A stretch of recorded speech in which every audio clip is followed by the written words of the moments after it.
algo que Dios me ha dado. De hecho, voy a entregar mi lección hoy del capítulo 11 del nuevo libro que he terminado de escribir y que ahora está siendo editado, y espero que esté listo para imprimir al final de esta semana que viene, Dios mediante, y que se llama Como en el cielo.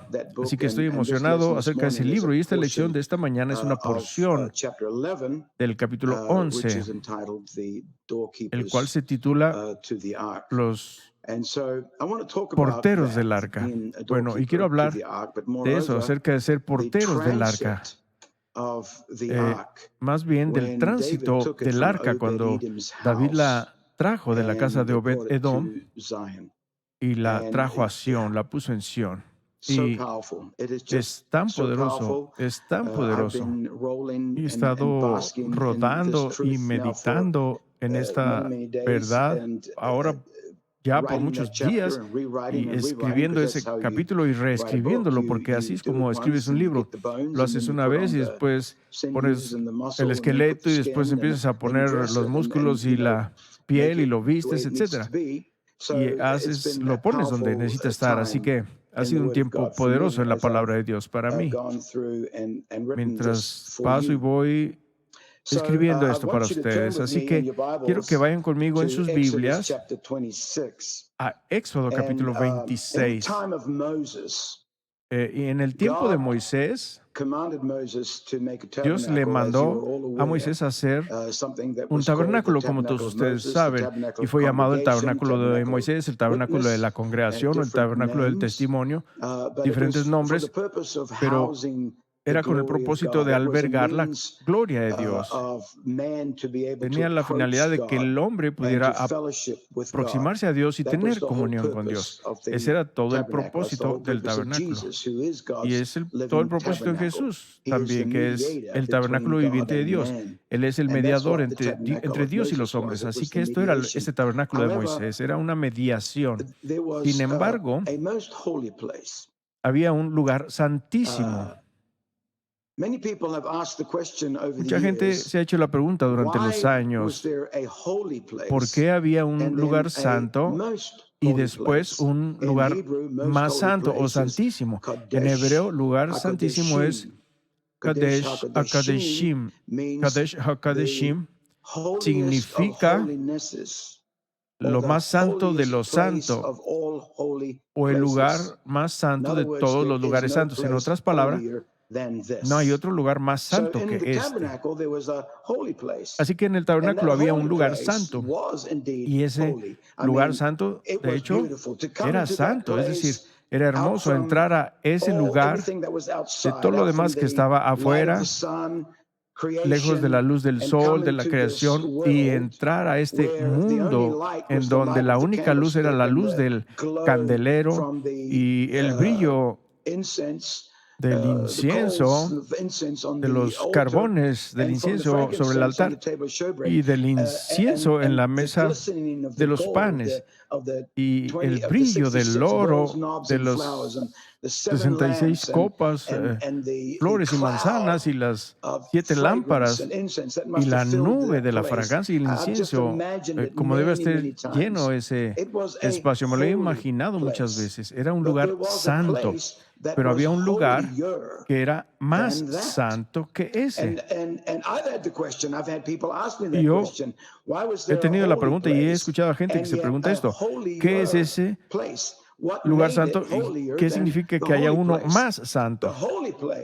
El lugar santo no era santo por nada que el hombre hiciera o que el hombre pudiera hacer.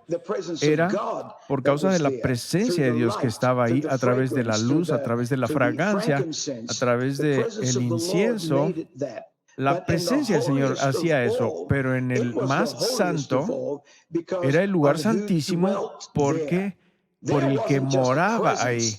No había solo presencia, había gloria. La gloria que estaba en el lugar santísimo no estaba presente en el lugar santo o en el atrio.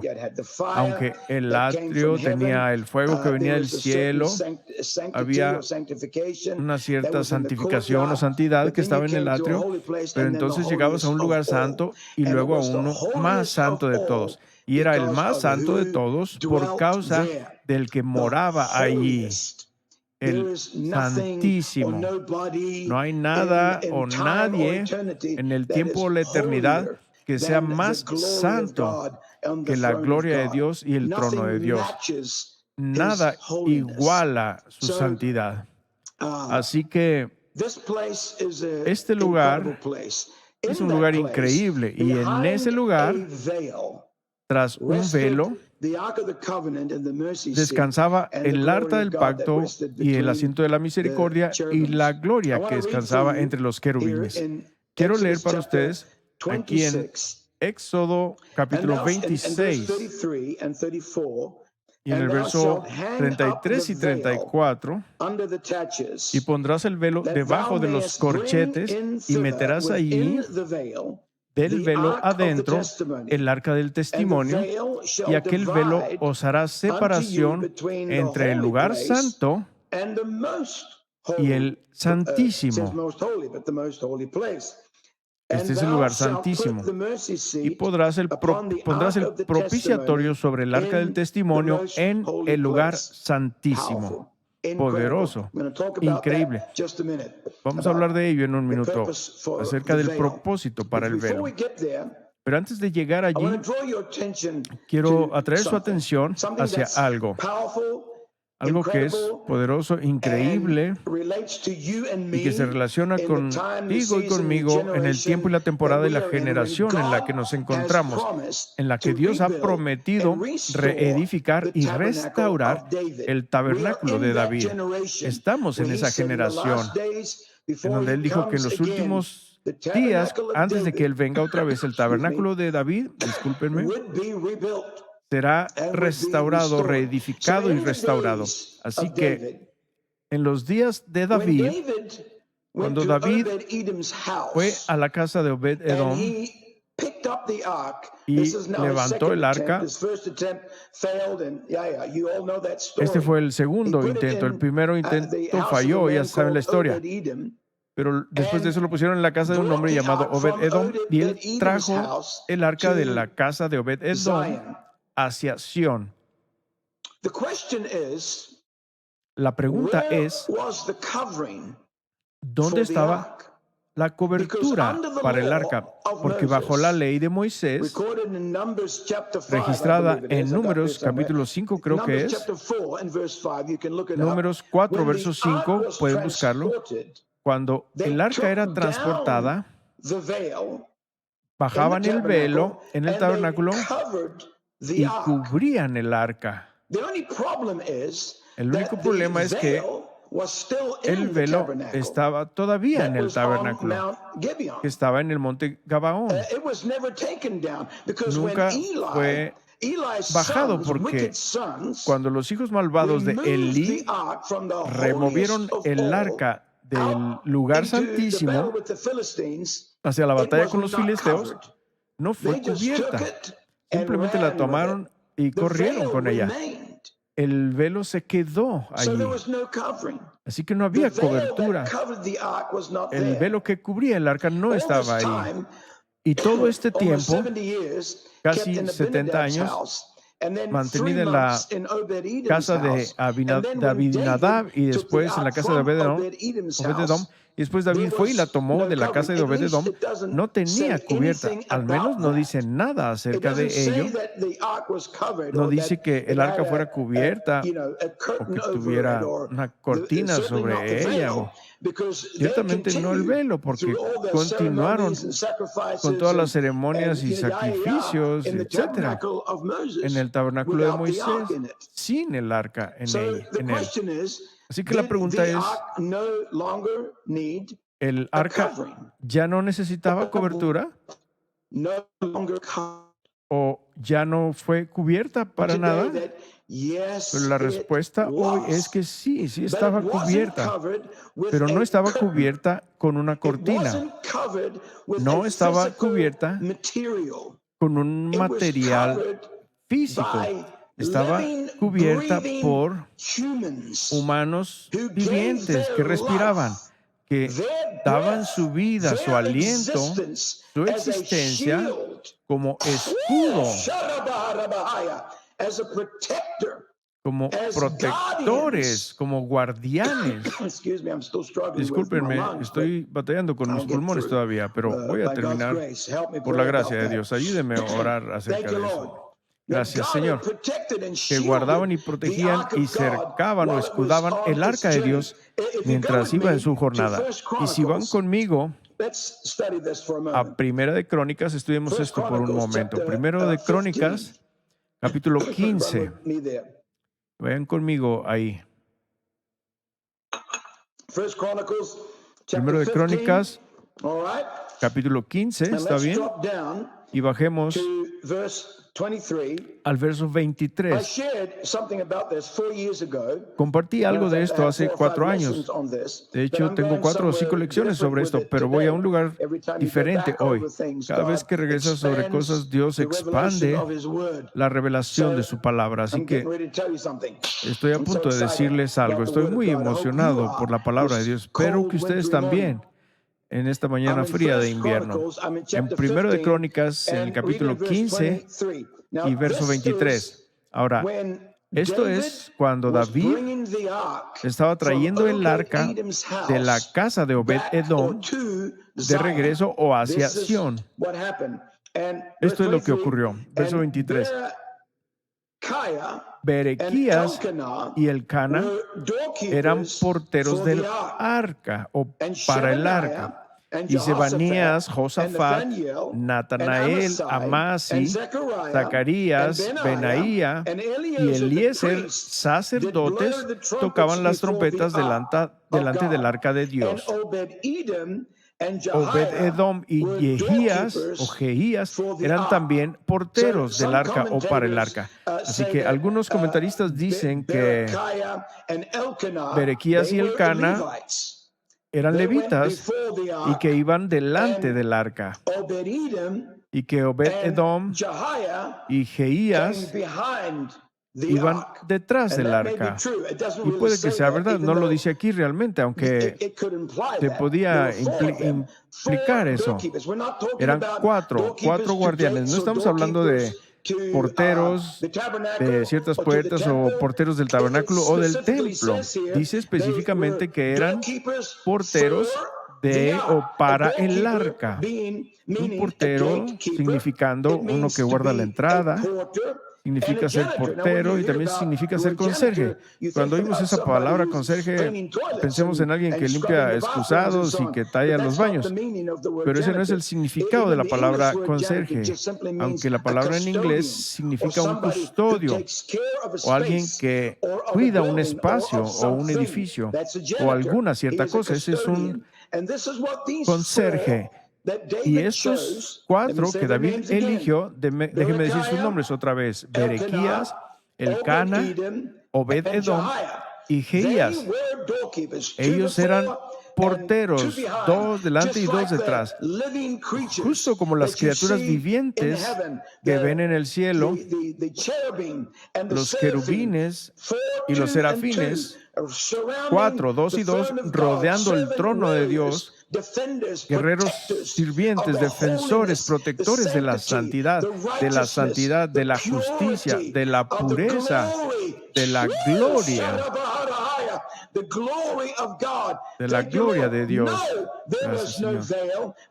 No había velo, pero sí lo había, pero no era una cortina muerta, era criaturas vivientes que respiran, vasos en los cuales Dios alentó una pasión para su gloria, en donde Dios respiró el deseo y el deleite del servicio al Señor.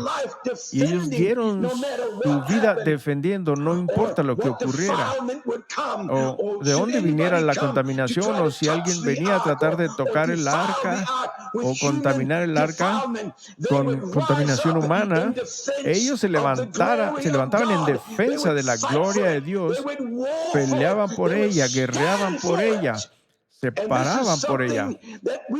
Y esto es algo. Hay un problema en la iglesia de hoy.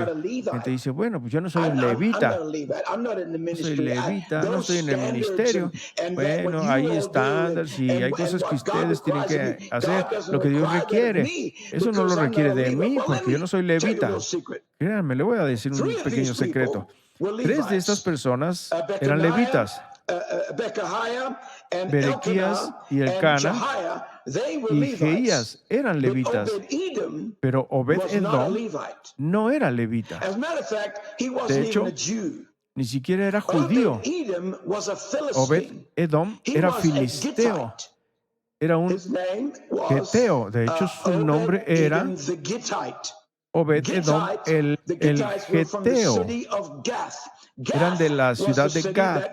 Gad era la ciudad de donde era Goliat, una ciudad de gigantes. Este hombre, Obed-Edom, solía ser un adorador pagano, un adorador de ídolos, pero fue convertido y se convirtió en un adorador defensor de Yahweh y adorador defensor del Dios Todopoderoso de Israel. No era judío. Solo piense en ello en un momento. Pero David escogió a un hombre para rodear el arca de Dios que ni siquiera era judío. Era un filisteo, que eran enemigos de Israel. No me digan que eso no refuta, ¿verdad? Toda esta cosa en la que dices, bueno, yo no soy como ellos, yo no tengo que hacer aquello, yo no soy un levita, no espero estar en ese grupo. No, tal vez no, pero si eres un gentil y no haces nada en la iglesia, no subes a la plataforma y simplemente eres un adorador, adivina qué, Dios te ha llamado a ser un defensor de la mayor santidad de Dios, del lugar más santo de Dios, la gloria de Dios. Pero por eso alguna gente se enoja conmigo porque mi esposa y yo somos defensores y protectores de lo sagrado y de la santidad de Dios y su casa. Yo no quiero contaminación en el santuario. No quiero que lo que contamina entre en la casa de Dios y ensucie y corrompa la presencia de Dios y la gloria de Dios. Dios requiere un estándar de nosotros, que somos su pueblo, y que nos levantemos como defensa para proteger la gloria, la majestad del Rey de Reyes y del Señor de Señores.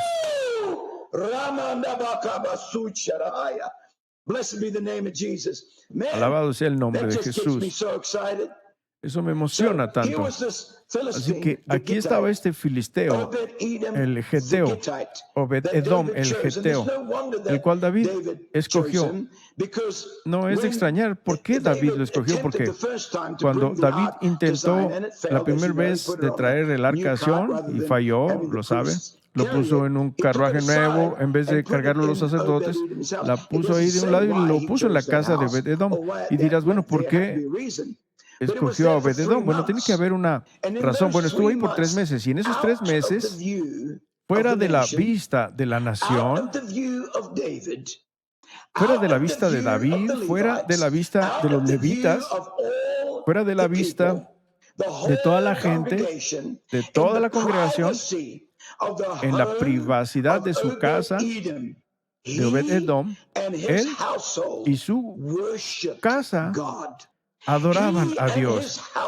Él y su familia se convirtieron en defensores de la gloria de Dios. Él se apegó al arca del Señor. Aún después del tránsito, cuando llegaron a Sión, a Jerusalén, y David puso el arca dentro del tabernáculo de David, David otra vez escogió o eligió a Obed-Edom y a 68 de sus hermanos para ser porteros para el arca. Filisteos.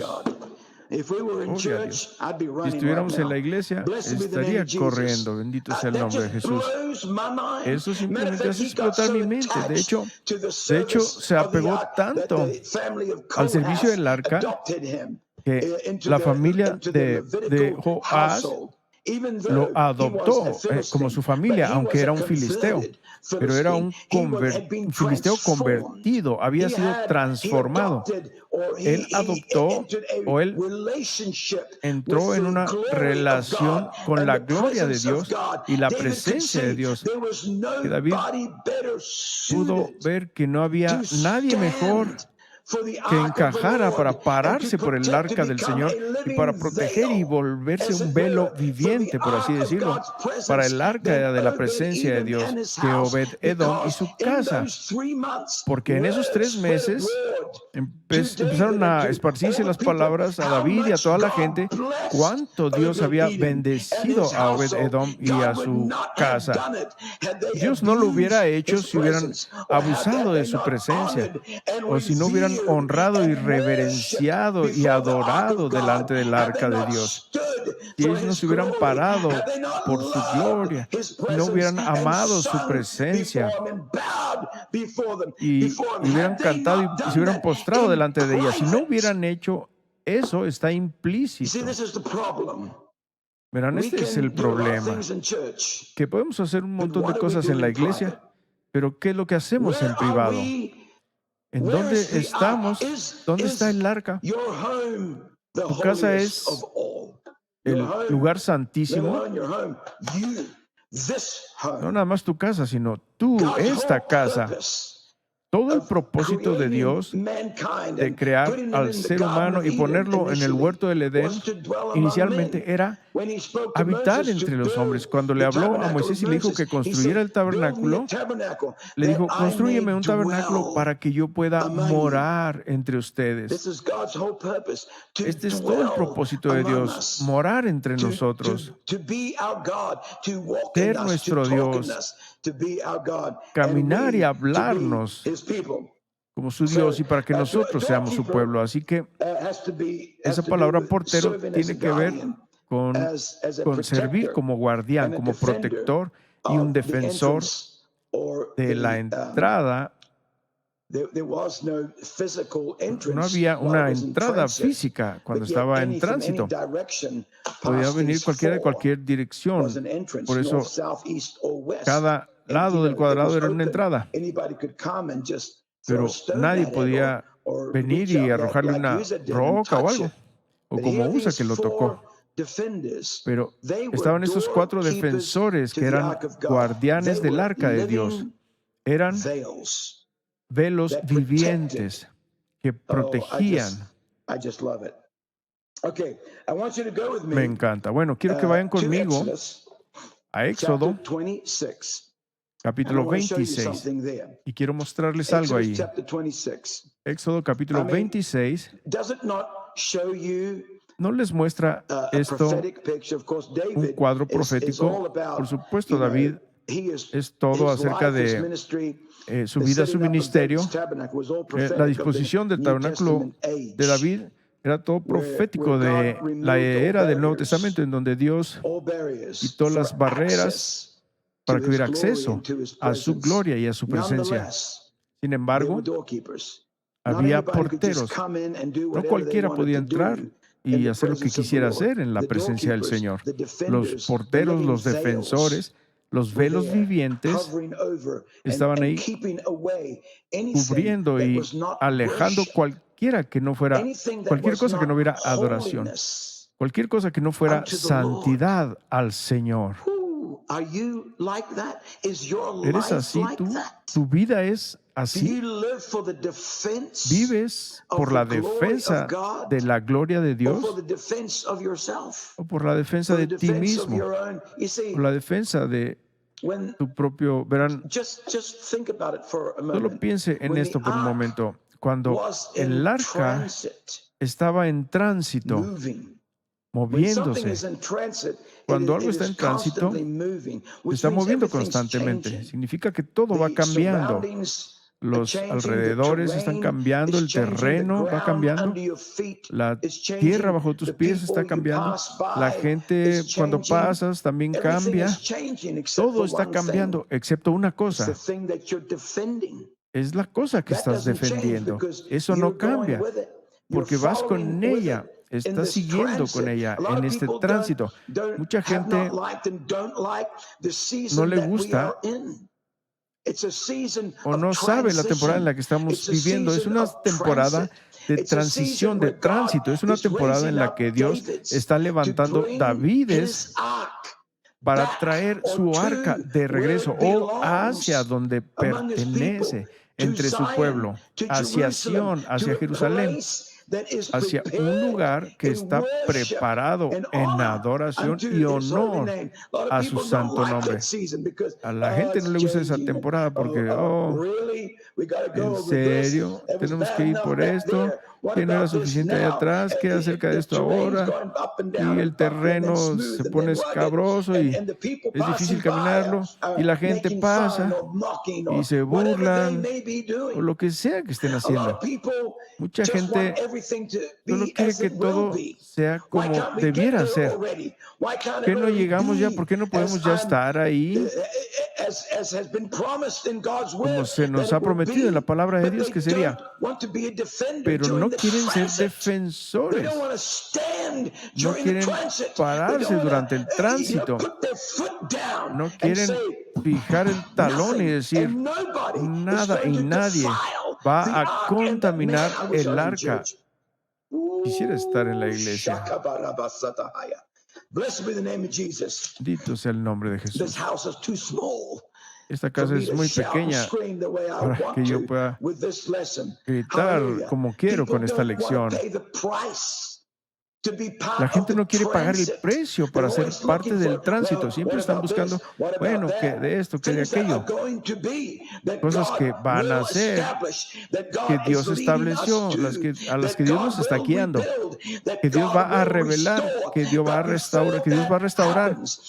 Pero antes de que eso ocurra y antes de que Sión se vuelva la realidad viviente, tú tienes que ser un defensor de la gloria de Dios, del reinado, de la autoridad de Dios, del arca de Dios, del trono de Dios, del reino de Dios. Quisiera que alguien gritara amén conmigo. Bendito sea su santo nombre. Eso simplemente hace explotar mi mente porque, verán, por años ahora, al enseñar la palabra, al enseñar la visión del evangelio del reino, la gente viene y gente se va. Y muchas veces la gente se va porque no es lo que pensaron que sería. Y estoy aquí para decirte ahora, no lo es. ¿Por qué? Porque no estamos allí todavía. No hemos llegado a ese lugar. Pero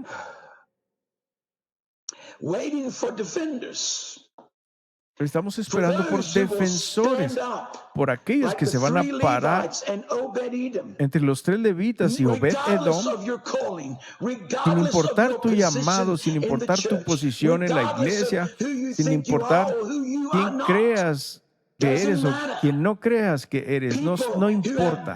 La gente que lo ha encontrado y ha protegido la santidad y la justicia de Dios en sus corazones, en la privacidad de su propio ser o de sus casas, de sus vidas, y están defendiendo a Dios y su palabra y su promesa, diciendo, yo quiero ser uno de esos que protegen el arca o que trajeron el arca a Sión. Quiero ser uno de esos. Y debería ser uno de esos gentiles, uno de esos filisteos incircuncisos, convertidos a la adoración de Yahweh, el Dios. Deberías convertirte en uno de esos que, como lo hizo David con Obed-Edom, eligiendo a Obed-Edom y a su casa, así deberíamos ser escogidos para ser uno de esos dispuestos dentro del tabernáculo de David como defensor de la santidad de Dios. Poderoso.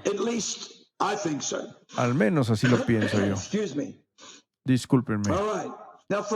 Bueno, ahora, para que podamos entender lo que es ser un velo viviente, solo piense en ello por un segundo y se los voy a mostrar en la palabra en un momento acerca del velo viviente. Alabado sea el nombre de Jesús. Para que entendamos lo que significa ser un velo viviente, un protector, detrás de lo cual está la gloria de Dios y es defendida con tu aliento, con tu vida, con tu adoración, tu compromiso, tu servicio, tu decisión, tu lealtad a Él y su palabra. ¿Qué significa eso? Hay dos cosas para lo que servía el velo. Número uno, el velo servía como división. Miren lo que dice aquí en Éxodo capítulo 26 y verso 33. Y pondrás el velo. Sí, 26, 33. Voy a regresar a donde estaba originalmente. Estamos aquí de regreso. Y pondrás el velo debajo de los corchetes y meterás allí del velo adentro el arca del testimonio, y aquel velo os hará separación entre el lugar santo y el santísimo. Ahí tenemos esos dos otra vez. El velo era una división. Hombre. Esta palabra división significa separar, significa distinguir, significa hacer una diferencia entre. Significa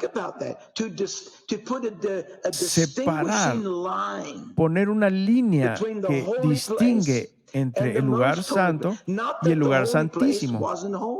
No que el lugar santo no fuera santo, era santo, pero la gloria de Dios no moraba allí, moraba en el lugar más santo, y era el lugar santísimo el que necesitaba el velo.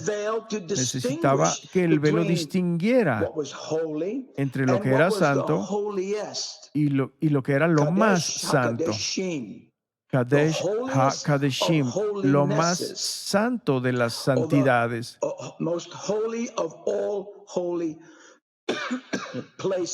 O el lugar más santo de todos los lugares. No hay nada más santo que Dios. Así que tu vida y mi vida deben ser esa división. Deben ser ese velo, deben ser esa línea que distingue. No es suficiente decir, bueno, pues esto es lo suficientemente bueno. El lugar santo es lo suficientemente bueno. Simplemente me voy a acomodar aquí, tengo la palabra, oro en el Espíritu, el pan está aquí. Esto es suficiente. No lo es. Obviamente, si no, Dios no hubiera diseñado esto. Sí, tienes que pasar por ese lugar santificador. Sí, tienes que pasar ese lugar de ser edificado en la palabra y en el Espíritu, en oración, y con los 66 libros de la Biblia y en la revelación y la vida de la palabra, y comer y practicar la palabra de Dios. Sí, tienes que atravesar ese lugar para poder llegar al más santo de todos. Sí, así es. Pero no es el lugar santísimo. Hay una línea divisoria. Y tu vida es un testamento de eso. Tu separación hacia Dios es un testamento de eso. ¿Estás satisfecho con el status quo? ¿Estás satisfecho en solo estar donde estás? ¿Estás satisfecho con decir, bueno, voy por la palabra todos los días o leo mi Biblia? Bueno, maravilloso y grandioso, pero eso no es el lugar santísimo. ¿Estás satisfecho con tu oración y la intercesión? Es maravilloso. Necesitamos todo eso, pero no es el lugar santísimo. Hay una línea divisoria. Hay una línea que distingue y divide, llamada separación a Dios. Una línea divisoria, un velo que distingue entre el lugar santo y el lugar santísimo. Dios no habita en el lugar santo. Él mora en el más santo, en el lugar en donde está su arca, en donde está su trono, en donde está y se establece su reino. Ahí es donde Él vive o mora.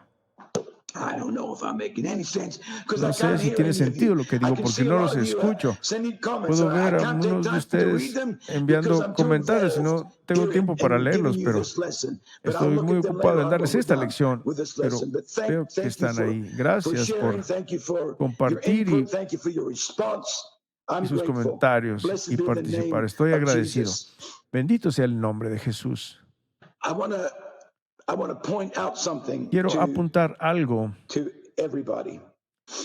a todos, hacia todos. Un punto muy poderoso.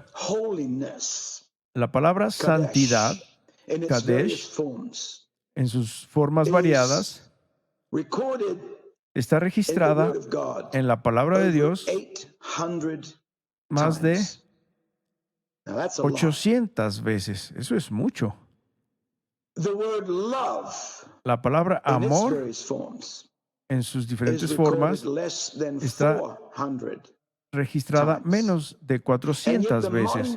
Sin embargo, la iglesia moderna desestima la santidad y enfatiza el amor.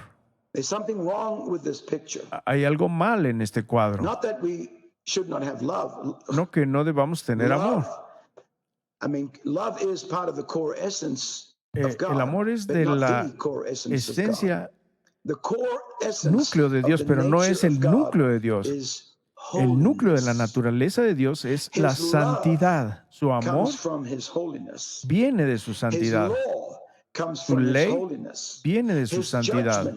Sus juicios vienen de su santidad. Su misericordia viene de su santidad. Cuando las criaturas vivientes, los que se pueden ver en el cielo alrededor del trono de Dios, adoraban a Dios, decían amor, amor, amor, o decían santo, santo, santo. La inscripción en la frente del sumo sacerdote que vestía en el tabernáculo y en el templo no decía amor hacia el Señor, decía santidad a Jehová. Me encanta. El lugar donde Dios moraba en el tabernáculo del templo no era llamado el amor de los amores, era llamado el más santo de los santos. Esto es demasiado. La palabra de Dios no nos amonesta a hacer amor como el Señor tu Dios es amor. No, dice, sed santos como el Señor tu Dios es santo. ¿Pueden ver lo que estoy diciendo aquí? Sin embargo, queremos disminuir el poder de este velo. Queremos disminuir el poder de esta cobertura protectora de la santidad, de lo sacro, la justicia, la pureza de Dios por algo que es menos. No que no sea bueno, aún en el atrio, donde está la sangre, el fuego y el agua, es bueno, pero no es el más santo. Gracias a Dios por la sangre y por el fuego y por la palabra. Bendigo a Dios porque es mi fundamento, es sobre lo que edifico mi vida espiritual, pero no es el lugar más santo. Gracias, Jesús. El latir del corazón del amor de Dios está en el lugar santo, pero la gloria de su majestad se encuentra en el lugar santísimo, el más santo, el Kadesh HaKadeshim, lo más santo de las santidades, más santo que el altar de bronce, más santo que el lavacro, más santo que el lugar santo, más santo que el altar de oro, más santo que el candelero, más santo que la mesa de los panes. Es lo más santo de todas las santidades. Y eso necesitaba un velo. Eso necesitaba una línea divisoria que distinguiera, que fue desgarrada cuando Jesús murió sobre la cruz. ¿Por qué? Porque el arca ya no necesita una cobertura. No, eso no es por lo que pasó. Porque el arca siempre necesita una cobertura. Si miran en el cielo, como está en el libro que escribí, como en el cielo, para ver lo que Dios quiere hacer en la tierra. ¿Y qué ves en la tierra? Está el trono de Dios simplemente abierto para que cualquier poder demoníaco venga y dispare flechas. No, el trono de Dios está rodeado por un velo viviente. Los serafines están ahí sobre el arca. Los serafines están ahí en las 4 esquinas del arca. Los sacerdotes y los ancianos rodean el arca. Las huestes angelicales, todos giran, o son un velo que gira alrededor, rodeando el trono de Dios en el cielo. Y esta es la visión que David tuvo cuando él estableció el tabernáculo sobre Sión. Tuvo una visión de ese templo celestial, ese salón del trono de Dios, alrededor del cual estaban los guerreros adoradores, adorando y defendiendo la gloria, el trono y la majestad de Dios. Sí, había un velo. El velo, la cortina, la sustancia muerta fue rasgada en dos. Pero Dios levantó a través de la sangre de Jesús criaturas vivientes, vasos, gloria a Dios, que estarían santificados y purificados para entrar a ese lugar de inmediatez, en vecindad inmediata de la gloria presencia de Dios. Bendito sea el nombre del Señor. Esta es la gente que Dios está buscando en esta generación. Es a esta gente a los que va a usar para reedificar el tabernáculo de David. Así que el velo era usado para hacer división, para hacer una línea divisoria. ¿Qué es lo que te distingue a ti del resto del mundo religioso? Es ese velo que llevas, que cargas. Es ese velo de separación a Dios. Es una línea que dice que estás apartado, no para ser un fariseo, no para ser alguien que dice, yo soy más santo que tú. Porque si esa es la actitud, entonces no entiendes el velo.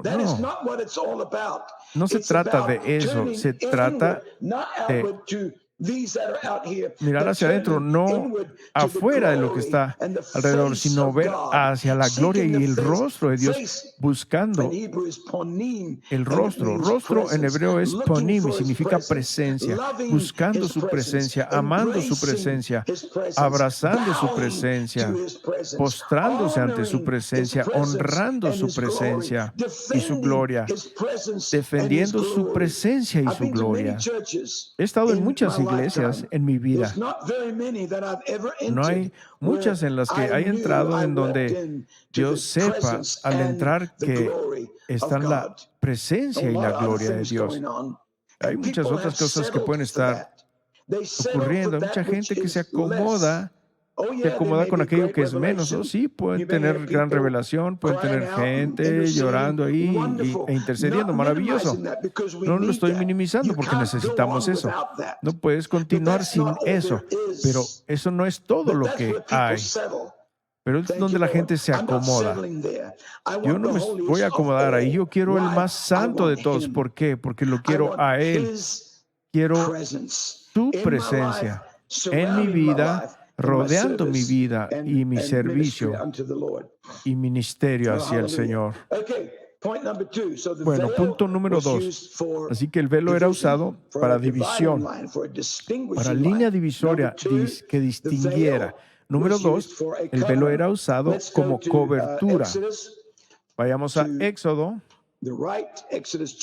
a la derecha, en el capítulo 40.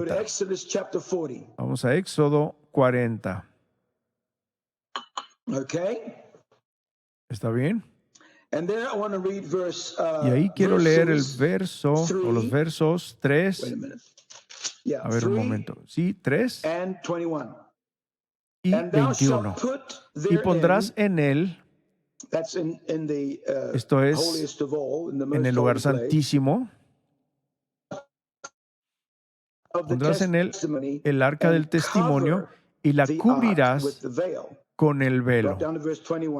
Bajemos al verso 21. Luego metió el arca en el tabernáculo y puso el velo extendido y ocultó el arca o cubrió el arca del testimonio como Jehová había mandado a Moisés. Bueno, ahora número 2, el arca, el velo era para cobertura. Esa palabra en particular, cobertura, cubrir, es la misma palabra que se usa para Lucifer. Lucifer, él no era una forma muerta, era una criatura viviente, respirante, fogosa, gloriosa. Y sin embargo, era una criatura que Dios había formado y comisionado para hacer la cobertura, el querubín protector. Ese era el propósito de Dios desde la eternidad pasada. No ser cubierto con una cortina, pero ser cubierto con vasos vivientes que respiran, que defendieran y protegieran el trono de Dios. Dirás, bueno, Dios necesita protección. No, Dios no necesita nada. Dios no te necesita a ti. Dios no me necesita a mí. Pero esta es la manera en la que Él lo ordenó en la creación. Al crear una creación, Dios estableció una estructura y un orden. Y parte de esa estructura y orden era que en su presencia inmediata hubiera guerreros adoradores que amaran al Señor Dios. Y después continuaba así por todos los cielos. Así que la palabra cubrir o cobertura es shokak y significa entretejer. ¿Qué haces cuando entretejes? Cuando entretejes, tomas cosas y es como cuando bordas algo, la tejes. Mi mamá en Islandia, ella hacía mucho tejido. Y yo nunca me di cuenta cómo alguien podía tejer y trató de enseñarme un día. Y yo simplemente no pude tejer. Y le metes el dedo y metes eso acá y le jalas y otro dedo ahí. Y dependiendo del patrón que estás haciendo, y cambia por patrones. Pero en un patrón tiene que ser así, el otro patrón así. Y algunos de esos suéteres que tejía tenían 4 o 5 patrones y yo decía, ¿cómo haces eso? Pero era el entretejido de la lana y a través del tejer eso se creaba una vestidura. Y esta palabra cubrir significa entretejer, significa cercar y cubrir sobre, significa proteger, defender, cubrir en y juntar y cerrar. Ahora quiero enfocarme o subrayar el significado de entretejer o entrelazar. Déjenme usar este ejemplo. Cuando una viña crece, se entrelaza ella misma. Así que aquí está la viña creciendo y simplemente tienes un poste ahí, entonces la viña se va a entrelazar alrededor del poste y va a tomar la forma y el modelo de lo que se está enredando. Si la viña sube y va creciendo alrededor o entretejiendo o entrelazándose en algo que tiene esta forma, entonces toma esa misma forma. Se entrelaza ya sea en círculo. Si le pones un círculo, va a tomar esa forma de círculo. Pero piense en ello. De regreso en Números, capítulo 4, mantenga su dedo ahí. Y vamos a Números, capítulo 4. Lo mencioné hace un tiempo en esta lección, pero leámoslo. Es más impactante cuando lo miramos.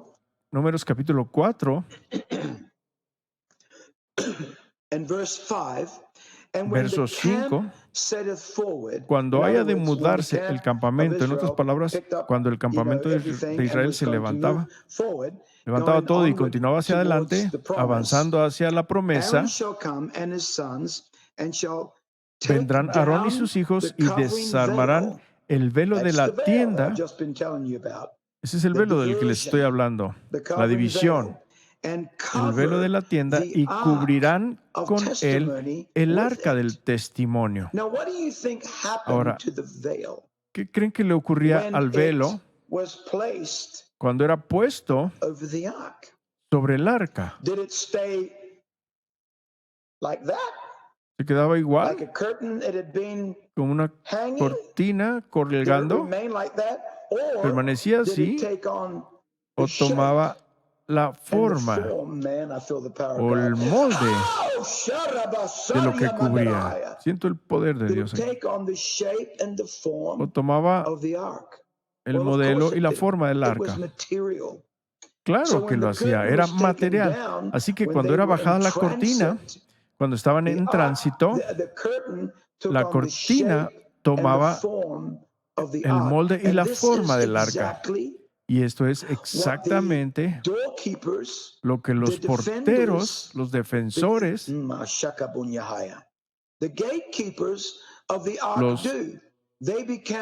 guardas de la entrada hacen. Se convierten en vasos vivientes, una línea distinguidora entre lo santo y lo más santo, y se convierten en una cubierta del arca de Dios, queriendo decir que son entretejidos en su vida, su servicio, su aliento, su existencia, su tiempo de noche, su tiempo de día, sus trabajos, su conversación, sus actitudes, todo está entrelazado.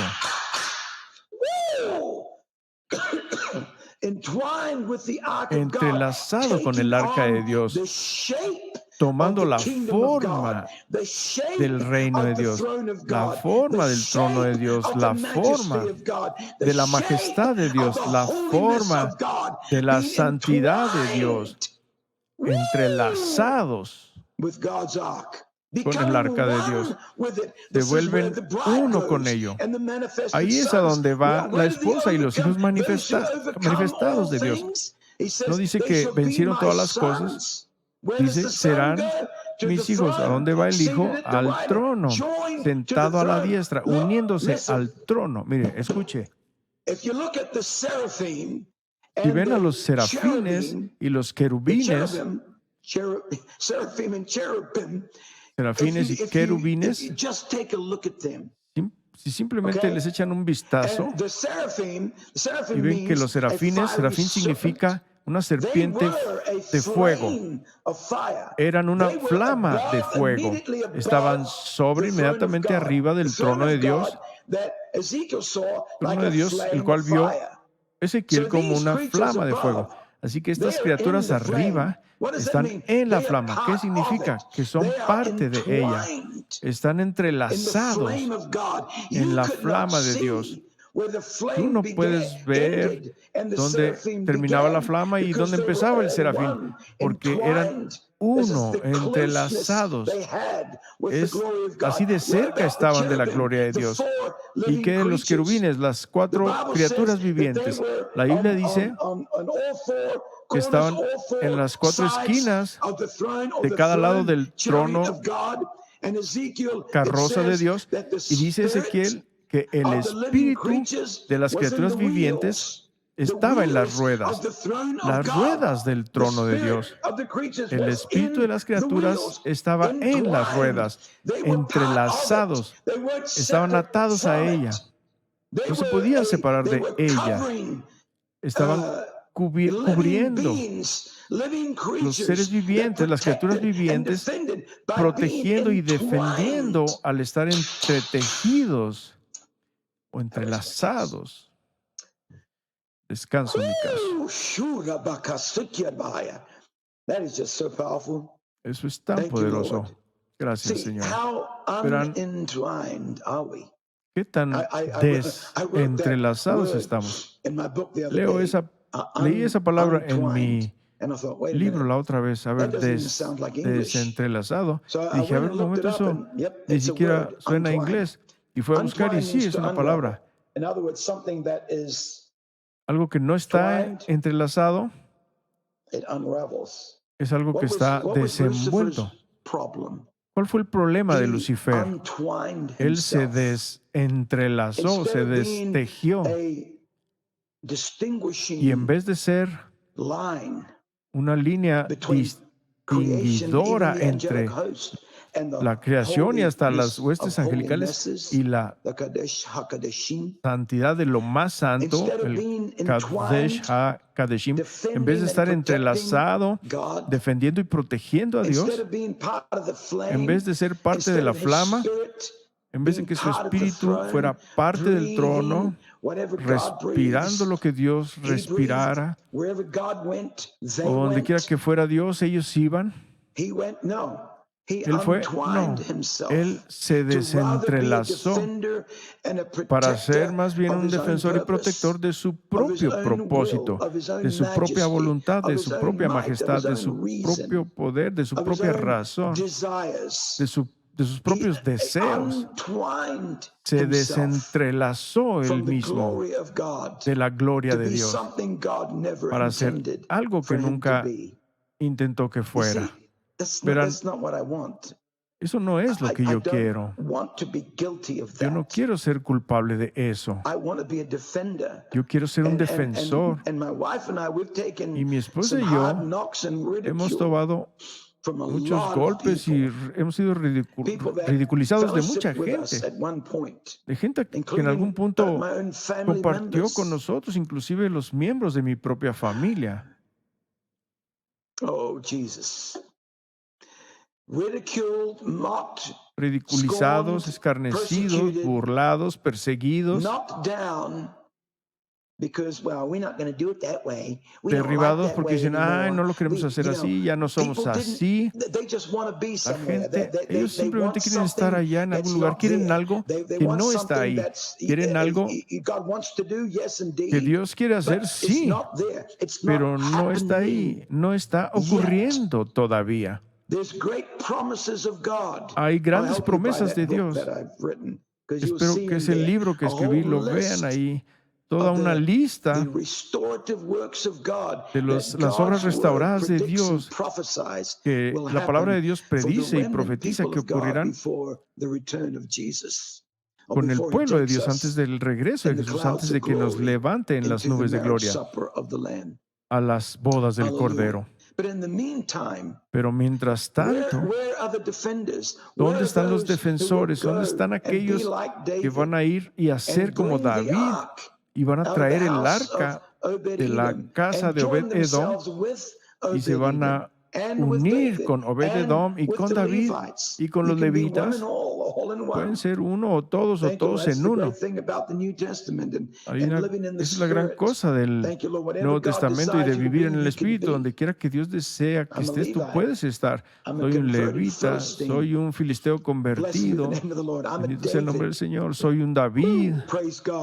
Gloria a Dios. Pero ir y traer el arca o a Sión, al lugar que hemos preparado para el Señor, a través de la adoración, que no significa otra cosa más que postrarse. Es la entrega, el corazón rendido, el corazón humilde. Pero dice, ¿a quién miraré? Aunque vivo en las alturas, yo habito en los de espíritu contrito. Ahí es donde Dios quiere morar entre nosotros, en el lugar más santo, que está preparado y apartado con una línea divisoria, que está apartando con gente que se ha entrelazado con la gloria de su presencia, entrelazados para volverse una tela viviente, una cobertura viviente que está tomando la forma. Pablo le dijo a los romanos, no os conforméis a este mundo, pero sed transformados por la renovación de sus mentes, para que puedan probar lo que es bueno y perfecto y la voluntad aceptable de Dios. No se conformen entretejiéndose con cosas del mundo y placeres y lujurias de la vida o codicias. No se unan con la santidad menor y vayan por eso, pero continúen hacia adelante para pagar el precio por todo lo demás y sea un defensor del arca de Dios en este tiempo de tránsito. Yo veo en el Espíritu el arca de Dios moviéndose. Se está moviendo hacia su meta, moviéndose hacia el cumplimiento de ese tabernáculo de David siendo restaurado y reedificado. Pero pueblo de Dios, tú no vas a ser parte de eso ahí y no puedes ser primero parte en lo privado de tu propio corazón y en segundo lugar en el tránsito del arca, parándose por ella, en donde todo está cambiando, la vida está cambiando, las circunstancias, la cultura, la familia está cambiando, las voces están cambiando, el terreno está cambiando, tu salud, tu edad, todo está cambiando. Miren más allá y digan, y no digan, oh, me voy a rendir y voy a ir al llamamiento menor. No hagan eso, peleen por ello, entrelácense en la presencia y la gloria y la majestad del Rey. Aleluya. Oro que estas palabras les hayan tocado y bendecido sus corazones hoy como lo han hecho con el mío. Gracias, Señor. Oro por ustedes y los amo.